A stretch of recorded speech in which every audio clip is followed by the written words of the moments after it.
Ava Reyes stepped onto the cracked pavement outside Brookside High with the kind of quiet presence that made most people overlook her instantly, which was exactly the way she preferred it. Her hair was tied back in a loose braid, her backpack worn and light, far too light for someone supposedly new to the school, and her eyes observing everything without seeming to look at anything directly, a skill she had learned in a very different world far from suburban hallways and teen gossip, a world of sand, steel, and silence.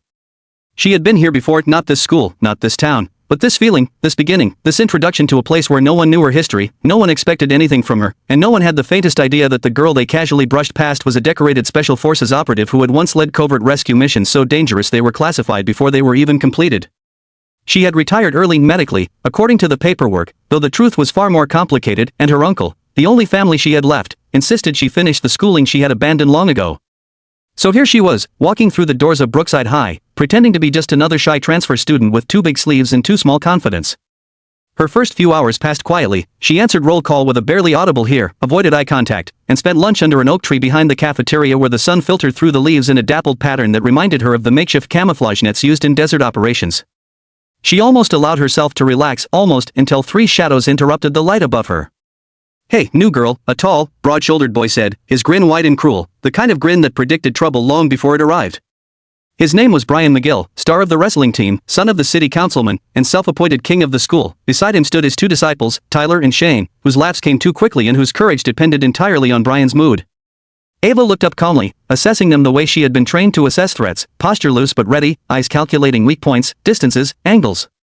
But she kept her face neutral and her voice low. "Hi." That was all she said, but Brian sneered anyway. "You're sitting in our spot." This was clearly a lie. The tree, the hill, the shade, none of it belonged to anyone.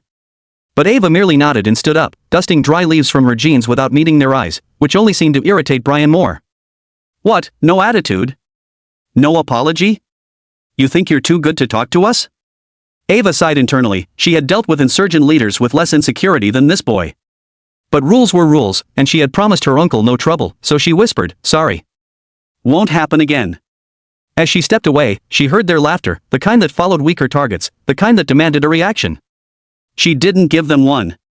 But their eyes followed her the rest of the week. On Friday, everything escalated.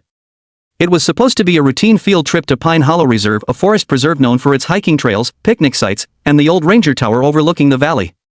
Ava wasn't thrilled about the trip but welcomed the distance from the school halls. However, Brian, Tyler, and Shane clearly saw it as an opportunity: fewer adults, isolated paths, and plenty of space for a little cruelty. Ava sensed their attention more heavily than usual, saw how they whispered among themselves, nudged each other when she walked by, and smirked in the way predators did before circling. Still, she avoided rising to it. Her goal was simple: blend in, stay quiet, finish the year, and move on with her life. But trouble has a way of finding those who avoid it. Halfway through the hike, Ms. Carson, the supervising teacher, realized two students were missing: Brian and his goons. She assumed they were messing around and didn't think much of it. Ava noticed immediately when she herself became the third missing student, except no one else realized she was gone. One moment she was walking with the group, the next, she was being shoved off the trail, a rough hand clamped over her mouth as Tyler and Shane dragged her into the trees while Brian walked behind them with a mocking whistle. "Relax, new girl," Brian said casually, though his eyes burned with something meaner. "We're just going to have a little fun." Ava's heartbeat remained calm, not because she wasn't alarmed, but because she was accessing the instincts she had been forced to bury. She could break all three of them in under 10 seconds. She could break Brian in 3.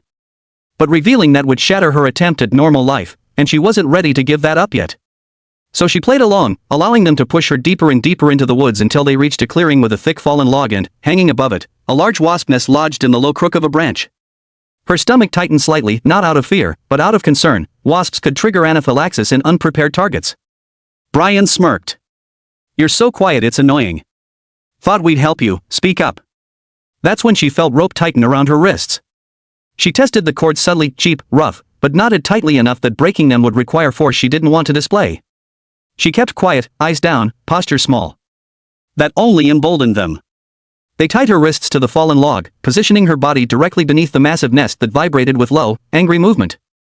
"Please don't," Ava whispered, playing the part they expected, a frightened, helpless girl, but she was already calculating: escape vectors, angle of the branch, structural integrity of the nest, average swarm aggression cycle.